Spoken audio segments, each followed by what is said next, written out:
আমি আপনাদের মাধ্যমে আজকে কথা দিচ্ছি, আমার এখানে গুম পরিবারের সদস্যরা রয়েছেন, জুলাই অভ্যুত্থানে যারা শহীদ হয়েছেন সেই সদস্যরা রয়েছেন, যে ঈদের পরপরই আমি মাননীয় প্রধানমন্ত্রীর কাছে একটা প্রস্তাব রাখব যে আমাদের এই গুম পরিবারের যারা সদস্যরা রয়েছেন এই মুক্তিযুদ্ধ বিষয়ক মন্ত্রণালয়ের পক্ষ থেকে যাতে তাদের পুনর্বাসনের জন্য উদ্যোগ নেওয়া হয় এবং সেই ধরনের কার্যক্রম হাতে নেওয়া হয়।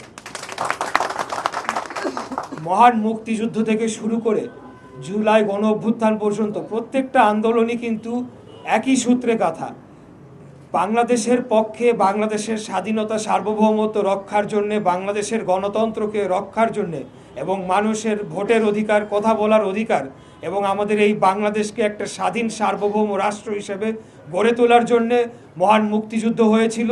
তারই পরবর্তীকালে আমরা সর্বশেষ দেখেছি যে জুলাই গণ অভ্যুত্থান হয় এবং সেখানে আমাদের যে ছাত্র জনতা তাদের বুকের তাজা রক্ত ঢেলে দিয়ে আমাদের এই দেশের স্বাধীনতাকে রক্ষা করেছে।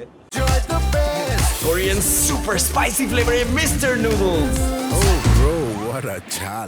একইভাবে বিগত 17 বছর ফ্যাসিবাদী বিরোধী আন্দোলনে আমাদের যারা ছাত্র নেতারা ছিল তারাও সেই মহান মুক্তিযুদ্ধের চেতনাকে ধারণ করেই বাংলাদেশের গণতন্ত্রকে রক্ষার জন্যে, বাংলাদেশের গণতন্ত্রকে পুনরুদ্ধার করার জন্যে এবং বাংলাদেশে যে একদলীয় শাসন ব্যবস্থা কায়েম করা হয়েছিল তার বিরুদ্ধে আন্দোলন সংগ্রাম করতে গিয়ে এই ছাত্র নেতারা গুম হয়ে গিয়েছে।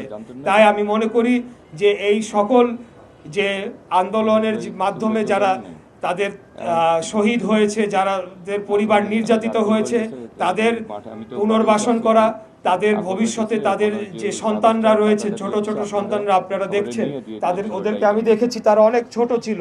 বিগত তাদের বাবারা গুম হয় 2013 সালের সময়, 13-14 সালের আন্দোলনের সময়, আজ থেকে প্রায় 8-9 বছর আগে, 13 সালে, অনেক আগের কথা।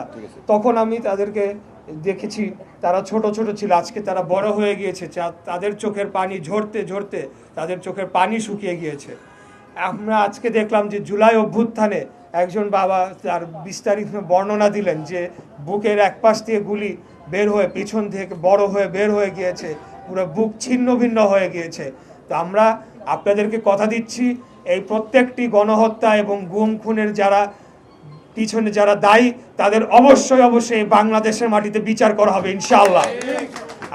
আমি মুক্তিযুদ্ধ বিষয়ক মন্ত্রণালয়ের প্রতিমন্ত্রী হিসেবে হোক অথবা বাংলাদেশের একজন সাধারণ নাগরিক যার কোনো রাজনৈতিক পরিচয় নাই হিসেবেই হোক, আমি আপনাদের পক্ষে।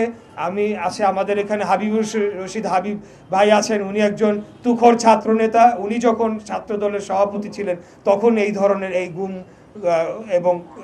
গুম এবং নির্যাতনের একটা ভয়াবহ অত্যাচার নেমে এসেছিল। তাই ওনার সামনেও আমি বলছি যে ইনশাল্লাহ এই পরিবারগুলোকে পুনর্বাসন করা, তাদের যে সন্তানরা রয়েছেন তাদের উচ্চ শিক্ষা নিশ্চিত করা, তাদের কারোর বাসস্থান নাই, নিজস্ব বাসস্থান নাই।